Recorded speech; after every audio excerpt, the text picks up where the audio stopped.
പ്രചരണത്തിന്റെ അവസാന റൗണ്ടിലാണ് NMR റസാഖ് നമ്മളോടൊപ്പം ഉണ്ട്. ഇപ്പോൾ അവസാന റൗണ്ടാണ്. എങ്ങനെയാണ് എല്ലായിടത്തും എത്താൻ കഴിഞ്ഞോ? തെരഞ്ഞെടുപ്പ് പ്രചരണത്തിന് സമയം കുറവായിരുന്നല്ലോ, അതിൻ്റെതായിട്ടുള്ളൊരു പോരായ്മ. പിന്നെ സ്വതന്ത്ര സ്ഥാനാർത്ഥി എന്ന നിലയ്ക്ക് നമുക്ക് ചിഹ്നം അനുവദിക്കുന്നതൊക്കെ കുറച്ച് വൈകിയില്ലേ, സ്ഥാനാർത്ഥി പ്രഖ്യാപനമൊക്കെ വൈകിയിരുന്നു. അതിൻ്റെ ഒരു എന്നാലും നമ്മൾ മേക്കപ്പ് ചെയ്തിട്ടുണ്ട്, ആൾമോസ്റ്റ് എല്ലാ ഭാഗത്ത് എത്തിയിട്ടുണ്ട്. എല്ലാവരിലേക്കും അറിയിക്കാൻ അതൊക്കെ ഒരു അതിൻ്റെ സജ്ജീകരണങ്ങളൊക്കെ ആയി, അതൊക്കെ കഴിഞ്ഞു. അതൊക്കെ വളരെ പെട്ടെന്ന് ഇപ്പോൾ നമ്മൾ വിരൽ തുമ്പത്തല്ലേ ലോകം, അതുകൊണ്ട് അതൊന്നും വലിയ ബുദ്ധിമുട്ട് വരുന്നില്ല.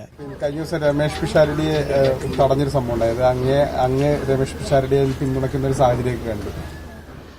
അത് വ്യക്തികളുടെ പിന്തുണയല്ല, നമ്മുടെ ജനാധിപത്യ വ്യവസ്ഥയിൽ എല്ലാവർക്കും കിട്ടേണ്ട അവകാശങ്ങൾക്കുള്ള പിന്തുണയാണ്. അത് നമുക്ക് ഏത് വ്യക്തിക്ക് കൊടുക്കണു എന്നുള്ളതൊന്നുമല്ല. ജനാധിപത്യത്തിന്റെ മര്യാദയാണ്. പിന്നെ മര്യാദയാണല്ലോ, എല്ലാവരും അംഗീകരിക്കുക എന്നുള്ളതാണല്ലോ നമ്മൾ ഇൻക്ലൂസീവ്നെസ് അല്ലേ, എല്ലാവരും അംഗീകരിക്കുക എന്നുള്ളതാണ് ശരി. അപ്പോൾ അതോടൊപ്പം തന്നെ മുഖ്യമന്ത്രി അടക്കം അതിനൊരു തെറ്റായി തന്നെയാണ് പറയുന്നത്. BJP സ്വാഭാവികമായും മനുഷ്യരെല്ലാവരും തെറ്റെന്ന് പറയും. അത് തെറ്റല്ല എന്ന് കാണുന്ന ആൾക്കാരുടെ മനോഗതി എന്താണെന്ന് എനിക്കറിയില്ല.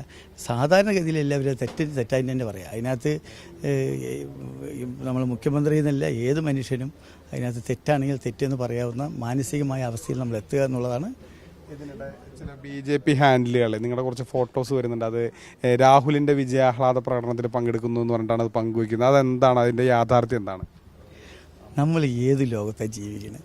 ഇന്നലെ രാത്രി വരെ മന്ത്രിയും അല്ലെങ്കിൽ പാർട്ടിയിൽ ഉന്നത സ്ഥാനമൊക്കെ വഹിക്കുന്ന ആൾ പിറ്റേ ദിവസം രാവിലെ വെച്ച് പാർട്ടി മാറുന്ന ഈ കാലഘട്ടത്തിൽ ഞാൻ ഒരു പാർട്ടിയിലും അങ്ങനെ സജീവമായി പങ്കെടുക്കാത്ത ഒരാൾ ഈ തെരഞ്ഞെടുപ്പ് പ്രചരണ സമയത്ത് ഒരു കൊട്ടിക്കലാശത്തിൻ്റെ ആ സമയത്ത് എന്താണ് എൻ്റെ സ്ഥാപനം അവിടെയുണ്ട്, അതിൻ്റെ മുന്നിൽ വന്നപ്പോൾ ഒന്ന് കയറി നിന്നതിൻ്റെയൊക്കെ ഒരു സ്റ്റില്ലൊക്കെ എടുത്തിട്ട് ഇതൊക്കെ ഒരു തെരഞ്ഞെടുപ്പ് പ്രചരണ ആയുധമാക്കുക എന്നൊക്കെ പറയുന്നത് എത്ര കണ്ട് എനിക്കതിലൊന്നും ഒന്നും പറയാനില്ല. അതൊക്കെ അത്ര കണ്ട് സീരിയസ്നെസ് ആക്കി എടുക്കേണ്ട കാര്യങ്ങളൊന്നുമില്ല.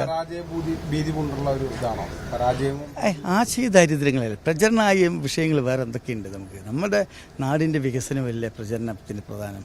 നാട് എന്തുകൊണ്ട് വികസിക്കുന്നത്, നമ്മളെ പാലക്കാടിൽ എന്തൊക്കെ വികസനം കൊണ്ടുവരാം, അല്ലെങ്കിൽ നമുക്ക് എന്തൊക്കെ ചെയ്യാം, ഇതിനെക്കുറിച്ചൊക്കെ നമുക്ക് ചർച്ചകളാകുമല്ലോ. അതല്ലാതെ ഇതൊക്കെയാണോ ഇതിനൊക്കെ ഏത് വിധത്തിൽ തോൽപ്പിക്കാന്ന് പറയാം നമ്മൾ. ഇതൊന്നൊരു ഏതായാലും അത്തരം ഫേസ്ബുക്ക് പോസ്റ്റുകളെയൊക്കെ തന്നെ ഒരു ആശയ ദാരിദ്ര്യം എന്നുള്ള രീതിയിലാണ് NMR റസാഖ് കാണുന്നത്. മൽഗോഴ്സി മോഹനൊപ്പം Google VS, Mathrubhumi news, Palakkad.